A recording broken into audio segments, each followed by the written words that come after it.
का बाजा बजा है, बैंड बजा है, उसके बाद तो वो ध्यान हटाने के लिए कार्रवाई कर रहे हैं। कभी कोई सोच सकता है एक ही व्यक्ति एक को पैसा दे तो वो कह रहे हैं कि काला धन है, और वही कंपनी बीजेपी को अगर पैसा दे तो वो चंदा। ये पता है कोई नहीं पता है कि एक ही कंपनी जिसने पैसा दिया तो उसको तो दूसरी तरीके से फंसा रहे हैं, और एक अगर कागज पे दे दे पैसा तो वो लीगल है, वो बेईमानी नहीं है।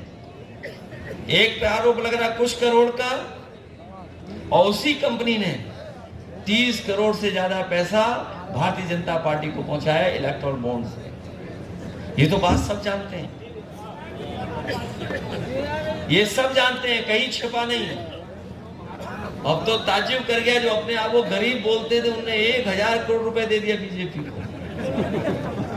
जब कभी मुलाकात होती थी उनसे तो हम लोग कहते थे कि भाई कुछ मदद करो पार्टी की, तो कहते थे घाटे में हैं हम। लेकिन हम धन्यवाद देते हैं सुप्रीम कोर्ट को, इलेक्शन कमीशन की, उनकी भी पोल खोल दी कि वो घाटे वाले नहीं, वो 1000 करोड़ से ज्यादा रुपए बीजेपी को देने वाले हैं। सोचिए,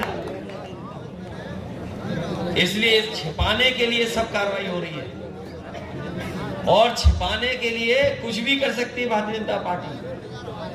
इसलिए सावधान रहना।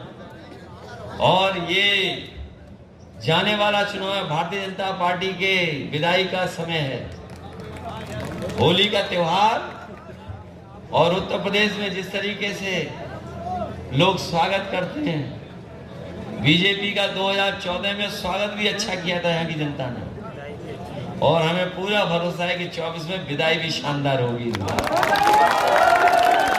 ऐसी विदाई होगी कि याद रखेंगे।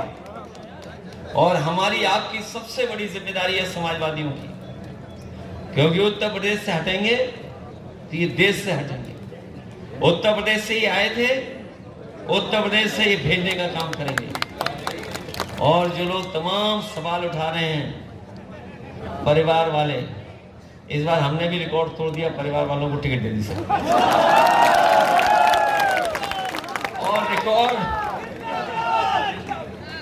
इसलिए भी तोड़ लिया कि बीजेपी वाले न जाने क्या क्या कहते हैं। हम उन बीजेपी वालों को कहेंगे इस होली के त्योहार पर, होली के त्योहार पर उनसे कहेंगे कि वो भी संकल्प लें कि किसी परिवार वाले को वो टिकट नहीं देंगे, और किसी परिवार वाले से वो वोट मांगने नहीं जाएंगे अगर वो परिवार वालों के खिलाफ है तो। और नहीं तो स्वीकार करें लड़ाई लोकतंत्र में, कि लोकतंत्र में जो मजबूती से लड़ेगा उसी के साथ जनता खड़ी दिखाई देगी। और हमें पूरा भरोसा है कि आसपास के क्षेत्र के साथ साथ पूरा उत्तर प्रदेश इस बार गठबंधन पीडीए के साथ, इंडिया गठबंधन के साथ खड़ा दिखाई दे रहा है। हमें उम्मीद है कि पहले से ज्यादा वोटों से इस बार आसपास आप लोग जिताओगे, क्योंकि जिताना आपको है, वोट बढ़ाना आपको है। और सबसे ज्यादा धोखा अगर किसी के साथ हो रहा है तो हमारे किसान और हमारे युवा। और ये आज अगर युवा दिखाई दे रहे हैं, अगर 10 साल और बीजेपी रह गई तो ये सब बूढ़े हो जाएंगे, सब बेकार हो जाएंगे, किसी लायक नहीं होंगे। न केवल नौकरी से आपकी खिलवाड़ कर रहे हैं, बल्कि बीजेपी के लोग आपकी शादी भी नहीं होने दे रहे। और जो काम किए वो तो सब दिखाई दे रहा है, काम पे नहीं कहना है। बताओ 10 साल में क्या मुकाबला कर पा रही बीजेपी आपका? जितना काम नेताजी और समाजवादियों ने अपना कभी नहीं कर पाए बीजेपी के, चाहे वो सड़क, बिजली या जो भी सुविधाएं थी, जो सुविधाएं थी वो समाजवादियों की देन है। ऐसी सड़क भी नहीं बना पाए 10 साल में जो हम लोगों ने बना दी। जिस सड़क का नेताजी ने उद्घाटन किया ऐसी सड़क नहीं बना पाए।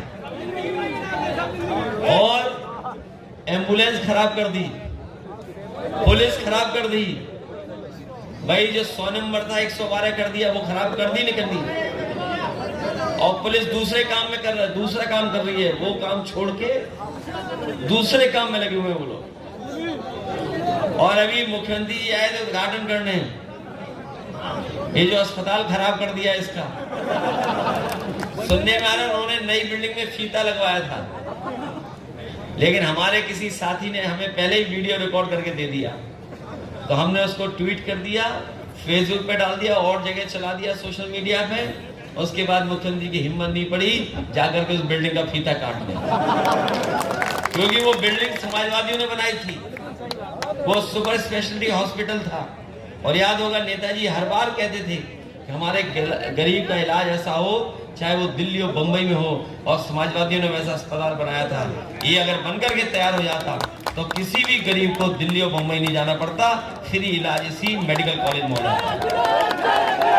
तो इसलिए सब कुछ रोका उन्होंने, सामने दिखाई दे रहा है रुका पड़ा। इसलिए सब किसान भाई और नौजवान लोगों मिलकर के इस बीजेपी को हटा देना। यही होली त्योहार की आपको शुभकामनाएं दे रहा हूं, बधाई दे रहा हूं। संकल्प लेकर के जाइए कि बीजेपी का सत्याग्रह करना। बहुत बहुत धन्यवाद।